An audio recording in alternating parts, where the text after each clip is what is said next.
What's up, my fellow emo, pop, punk, metalcore music lovers? Matrix here, and you are locked into the Matrix Music Review Podcast, the only place to get your alt-rock scene music fix, and the best place to get introduced to your newest favorite band.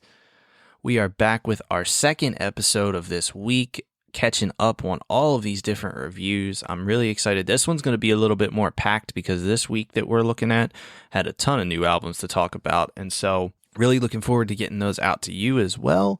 As I always do, all the links to everything you need from me are in the description of this episode. Twitter, Instagram, TikTok, at Matrix Music Review. Head on over there and follow me on those platforms. Head on over to Spotify and like and save the Control-Alt-Save 25 playlist. That is where you can find all of the music I've been listening to lately, all the music I talk about in this episode. Keep up to date with all the fresh new things coming out in the alt-rock scene. If you're listening on Apple Music or Spotify, leave a 5-star review, leave me a comment, let me know how I'm doing. If there's a band you want me to cover, if there's an album you want me to cover, let me know in the comments or shoot me a message on Instagram. I'm happy to do that for you guys. And as I've been doing a lot recently, I'm asking that you head on over to YouTube and subscribe to the YouTube channel Matrix Music Review. Also in the link of this episode. Need some more subscribers over there so I can start putting out some video content for you guys. I'm going to be at Warped Tour. I'm potentially going to be at Four Chord. All these different festivals coming up. I'd be happy to get some video content out there for you guys so that you can check in on all of those different things. With that, let's jump into our album reviews. And the first one is Shapeshifter by Memphis Mayfire. This is Memphis Mayfire's 7th studio album, and it definitely started off with a more mainstream feel, which had me a little nervous at first. Chaotic is an easy song that they can sing along with at the show. They can have fans sing along with. So I was a little worried about that. But Memphis Mayfire is very different from some of their other counterparts that have been in the scene for a long time, because Memphis Mayfire does a really good job of remaining heavy, but also blending some more mainstream appeal with songs like Chaotic, Overdose, Other Side. Those are the ones that have that more mainstream appeal, but it definitely still has that heavier side. I'm not going to go so far as to say it's octane core, but there's definitely more of that push for we could get some radio airplay out of some of these tracks. And they still hit those heavy themes in tracks like Paralyzed and Necessary Evil. When we look at a track like Paralyzed keeps this album theme of chaos and being trapped in your own mind and darkness. It keeps all of those things alive. And then Necessary Evil is definitely all about how life is pain and love is lethal, but all of this is a necessary evil. When you get lines like that and you get themes like that, it shows that the writing on this is fun but also effective.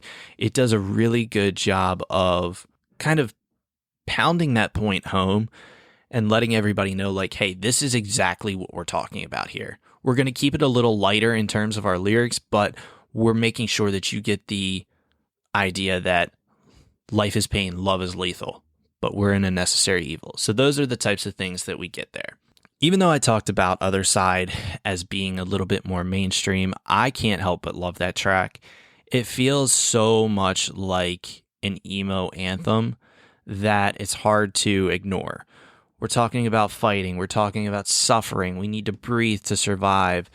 Pain's going to be our guide to peace. And these are all lyrics and these are all things that we as, 15, 16-year-olds would have ate up. When we were angsty teens and music meant so much to us and we were in that phase, oh my God, we would have fucking killed for a track like this. But as we've grown up, hell, at age 30 here, I'm still sitting here eating these track lyrics up because it definitely hits that part of your brain that makes you say, yeah, I can feel that. Yeah, I can believe that. I feel that deep down. One of my favorite things about Memphis Mayfire is that there's always at least one or two tracks where they slow it down completely. They strip it back and almost make it an acoustic song, but with an electric guitar. And on this album, it's verses, and this song gives me a lot of vibes, definitely like one of my absolute favorite Memphis Mayfire songs, which is That's Just Life from This Light I Hold. These songs have such an impact because you can feel the emotion behind them. You can feel the angst behind them.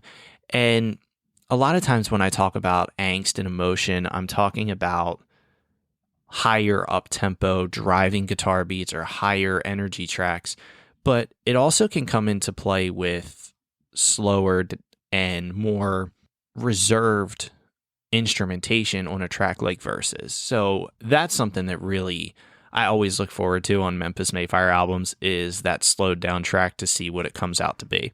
Overall, this Memphis Mayfire album was really solid, and I think kind of the opposite of what we heard on A Day to Remember's album in the last episode. This one is doing a much better job of blending some of those mainstream tendencies with also still not forgetting your identity and not trying to maneuver too far into that zone. So 8.5 out of 10 for me on this album. I really enjoyed it. I'm looking forward to being able to catch Memphis Mayfire on their new tour later this month. Or actually, it's in May, sorry. But looking forward to catching them on tour, getting to hear some of these tracks live, and I can't wait to check it out. So if you haven't heard it yet, go check out Shapeshifter by Memphis Mayfire. Next up, we got Too Much and Never Enough, the new EP from Lauren Babic. Could be saying that last name wrong, but this is the debut EP from Lauren with some of the absolute wildest vocal deliveries I have ever fucking heard on a debut EP. And when you look at Lauren's Spotify profile, she's a vocal coach, so it kind of shows where the range is coming from, but holy fuck, this is a great mix of music, vocals, and delivery all into one. Sanctuary starts it with a heavier guitar and more of a grip behind it.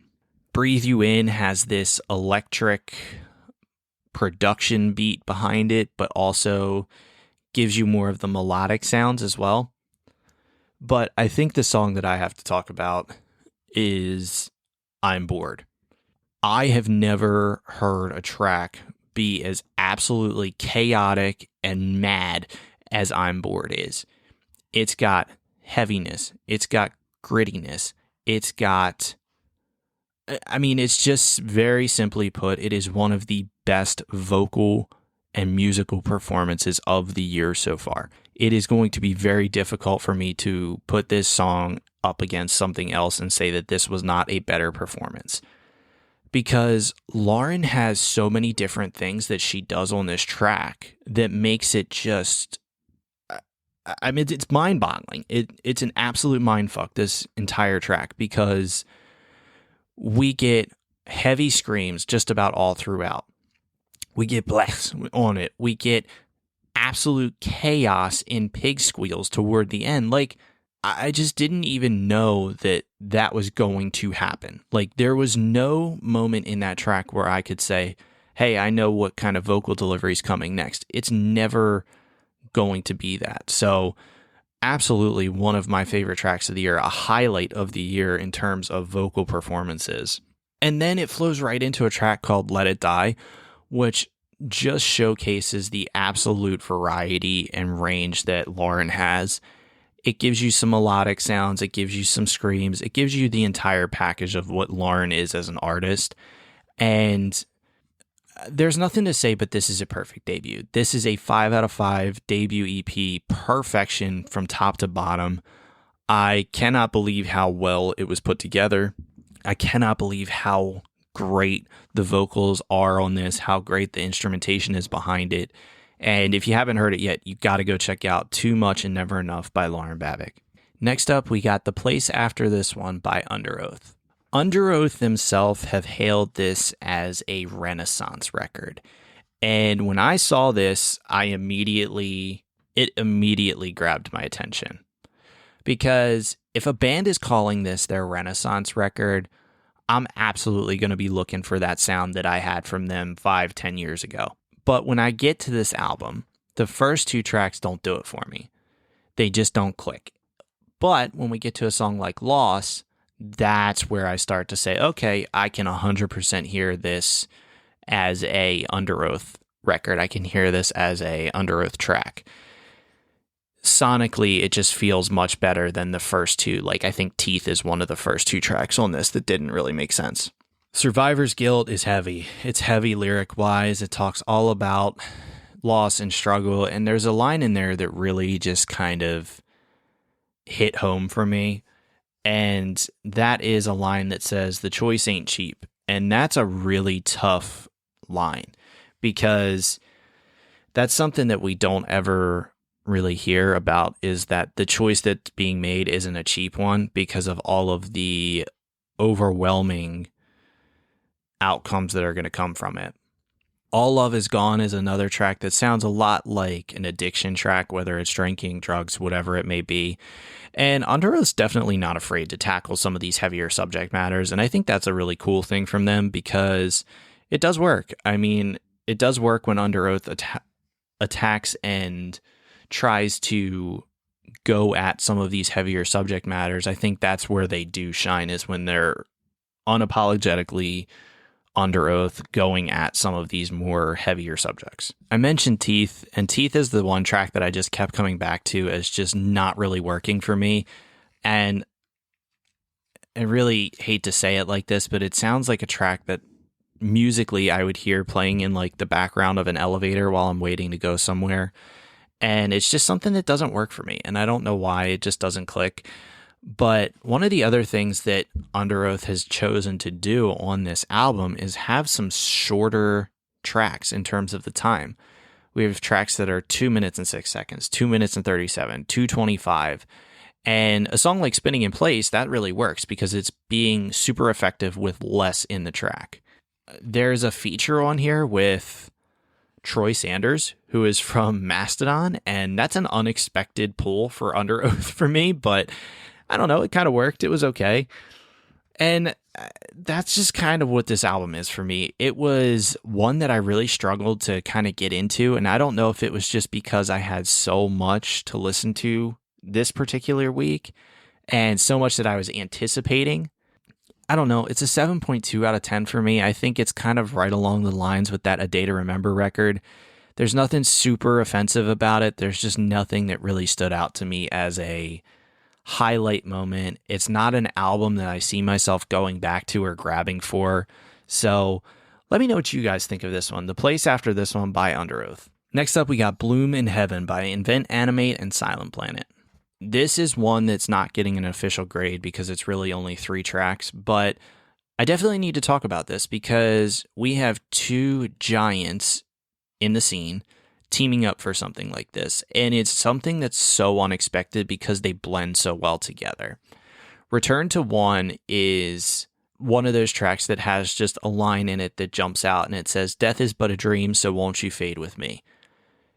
Just a line that kind of stuck out to me, one that I find myself singing as I, listen to these types of songs.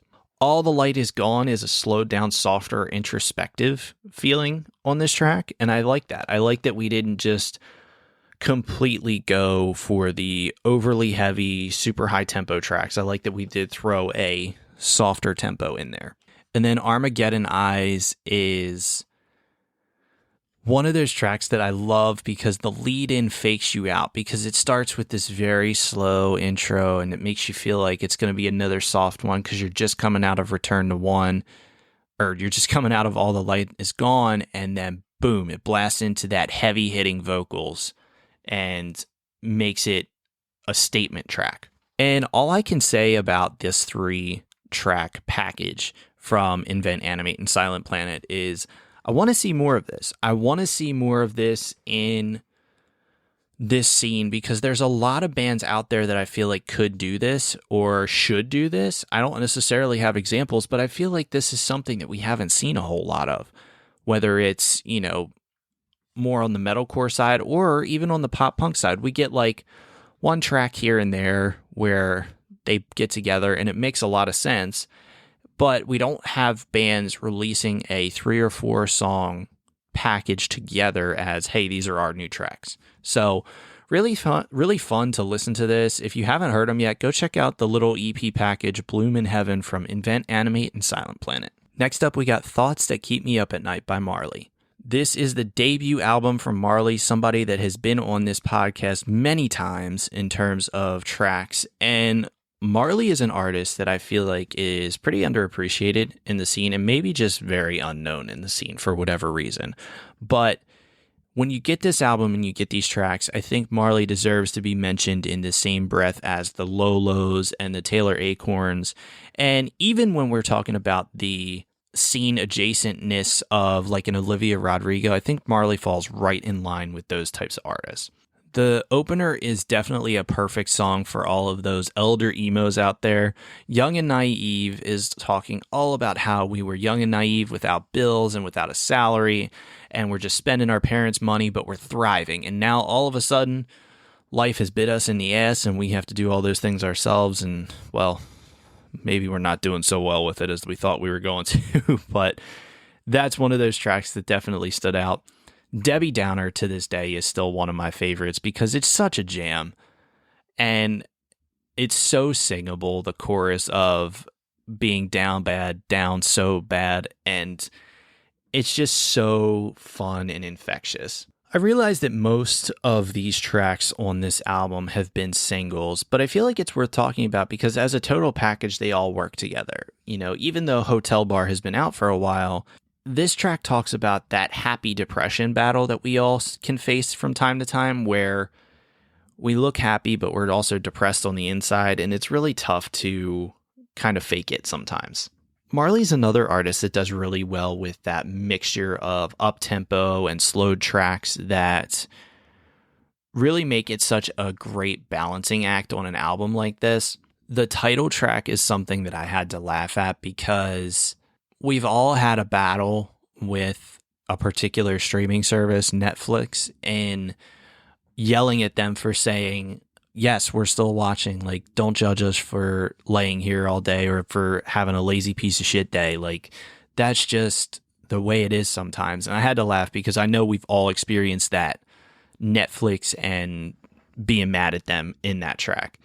Overall, this is a really good debut for Marlhy. I'm really excited to see what everybody else thinks of this in a album form because we've gotten so many singles from Marlhy that it's difficult to always remember that like artists are going to release albums from time to time. So for me, this was an 8.4 out of 10. It was a really strong debut. And if you haven't heard it yet, go check out Thoughts to Keep Me Up at Night by Marlhy. And our last EP that we're going to talk about today is Surrender by Amira Elfeky. This is the second EP from potentially the biggest new-ish artist on the scene.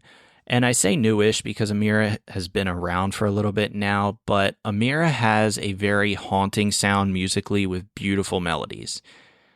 And it's an artist that I touted a few podcasts ago about being kind of this next big thing, this poppy level superstar on the rise, because she got a feature with Archetypes on Judgment Day for their album. And now we just released a new EP. And guess what? Later this year, you're opening for Bring Me the Horizon on their US tour. You don't just get to open for Bring Me the Horizon without being super talented and super explosive in your sound. Looking at this EP, Forever Overdose is potentially my favorite on this EP. It's very dark, and it almost feels like this song is just dying to be in a movie, and it's dying to be like a soundtrack for, you know, one of the Twilight movies or something like that. It just feels like it belongs in a movie somewhere. And the music switch up in it around the 2-minute mark where it kicks up and it goes a little bit heavier and a little bit harder is such a cool aspect and such a cool change up that you don't expect. This is another EP for me that's a 5 out of 5. I mean, we've gotten 2 of those in this week's episode, and that's rare for me. It's rare for me to give out perfect scores for EPs because I feel like there's always room for improvement. But this week with Lauren Babic and Amira Elfeky, I feel like we've gotten 2 EPs that just tower above the rest for me, and they're just so well done and so positive moving forward that these are 2 artists that I can't wait to see what they do. So it's just a matter of time before everybody else is on the Amira Elfeky train. So get on it now before everybody else does. If you haven't heard it yet, go check out Surrender, the new EP from Amira Elfeky. That wraps it up for our reviews here on this episode, but I got to talk about two shows that I went to recently. I can't remember if I talked about this first one, but we're going to talk about it again because it was so much fun. And that is the Paleface Swiss Tour, which also had support from Nasty and Stick to Your Guns. Nasty started it out, and I was walking in a little late to this show, and they had just started with their set, and I could hear the fucking metal clanging on the outside of this building. So I knew that it was going to be a heavy performance from them, and I was super excited to get in there and check them out. Nasty's a lot of fun. Stick to Your Guns is a band that I really hadn't listened to a whole lot until I reviewed that album earlier this year, but they were pretty solid. I mean, you can tell that they've been around a while. They've definitely honed their craft, and they have a really good stage presence to them. But obviously the stars of the show were Paleface Swiss. Holy fuck, can these guys put on a show? I have never been more mind blown by a vocalist in my life. The ability to do all of the different screams, the ability to change it up, and you guys know that one of my favorite tracks this year has been My Blood on Your Hands with that lovely gurgle that we do towards the end of that track. Well, let me just tell you, they can do that live, and that is unbelievable to me that we can adjust our voice to do it that way live. Unbelievable to me. So if you get a chance, please go see Paleface Swiss live. You will not be disappointed. They are absolutely out of this world live. And then the other show that I went to see was Fame on Fire with support from Halocene and Archetypes Collide. Archetypes Collide had one of my favorite albums, the beginning of this podcast back in 2023. To be able to see them live for the first time was a lot of fun. They still have a lot of energy to them moving into this next cycle for their next record, and it was really cool to be able to catch up with them too at the back of the venue when they were selling their merch and stuff like that, to be able to talk with them and, you know, just thank them, because they were one of the first bands that really supported me when I was coming out, and it's happy to be able to see what they're doing as well. Halocene was a lot of fun. That's not a band that I'm super familiar with, so it was cool to be able to see them live and to then be able to check them out on the back end a little bit. And Fame on Fire is another band that is just unbelievably energetic on stage. Their stage presence is unmatched. That venue was not completely full. It wasn't a completely sold out show, but it still was super energetic with crowd surfing and moshing and all that other stuff for an entire Fame on Fire set. And the crowd really wasn't doing that for the other two bands, and Fame on Fire came out and got them moving and got them going with every single track that they performed. And definitely a band that has risen up my rankings in terms of some of my favorites. So if you can get a chance, go check out that tour, the Fame on Fire, Halocene, and Archetypes Collide tour. That wraps it up for us here on Matrix Music Review podcast number 2 of the week. Let me know what you guys think so far. Make sure you're following along on Twitter, Instagram, TikTok, Spotify, YouTube, all the social media avenues that you can. And I will see you guys tomorrow with another new episode and more reviews on the way.